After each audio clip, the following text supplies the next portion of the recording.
যোৰহাটত মাষ্টাৰ্ছ সাঁতোৰ প্ৰতিযোগিতা। যোৰহাট ছুইমিং ছ'চাইটিৰ উদ্যোগ, ৭৮ গৰাকী খেলুৱৈৰ অংশগ্ৰহণ। অসম সাঁতোৰ সংস্থাৰ সৌজন্যত তথা যোৰহাট ছুইমিং ছ'চাইটিৰ উদ্যোগত দেওবাৰে অনুষ্ঠিত হয় ১০ম সংখ্যক অসম ৰাজ্যিক মাষ্টাৰ্ছ সাঁতোৰ প্ৰতিযোগিতা ২০২৪। যোৰহাট ছুইমিং ছ'চাইটিৰ জলক্ৰীড়া প্ৰকল্পত অনুষ্ঠিত এই প্ৰতিযোগিতাই পুৰুষ আৰু মহিলাৰ উভয়ৰে ১১টা বয়স গোটৰ শাখাক সামৰি লয়। যোৰহাট, কামৰূপ, তিনিচুকীয়া, ডিগবৈ, দুলীয়াজান, চৰাইদেউ, ডিব্ৰুগড়, বঙাইগাঁও, গোলাঘাট, তিতাবৰ আদি স্থানৰ পৰা অহা মাষ্টাৰ্ছ সাঁতোৰবিদে অংশগ্ৰহণ কৰিলে এই প্ৰতিযোগিতাত। ২৫ বছৰৰ পৰা ৭০ বছৰ বয়সলৈকে মুঠ ৭৮ গৰাকী সাঁতোৰবিদে ক্ৰীড়াংগনত উজাৰি দিলে শ্ৰেষ্ঠত্ব।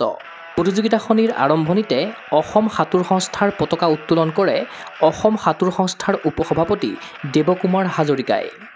আনহাতে যোৰহাট ছুইমিং ছ'চাইটিৰ পতাকা উত্তোলন কৰিলে ছ'চাইটিৰ উপসভাপতি জিতেন্দ্ৰ কুণ্ডলীয়াই। এগছি বন্তি প্ৰজ্বলনেৰে প্ৰতিযোগিতাখন শুভাৰম্ভ কৰিলে যোৰহাটৰ জিলা আয়ুক্ত জয় শিৱানীয়ে। এই অনুষ্ঠানতেই উদ্বোধক তথা নৱনিযুক্ত জিলা আয়ুক্তগৰাকীক যোৰহাট ছুইমিং ছ'চাইটিৰ তৰফৰ পৰা জনোৱা হয় সম্বৰ্ধনা।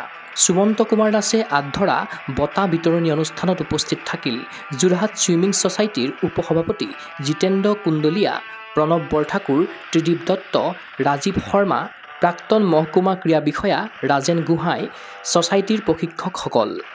নিমন্ত্ৰিত অতিথিসকলে খেলুৱৈসকলক বঁটা প্ৰদানেৰে কৰিলে উৎসাহিত।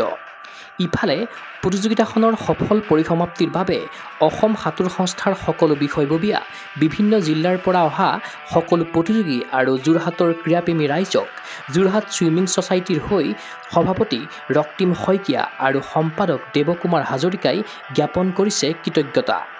News desk report, Google sports NA।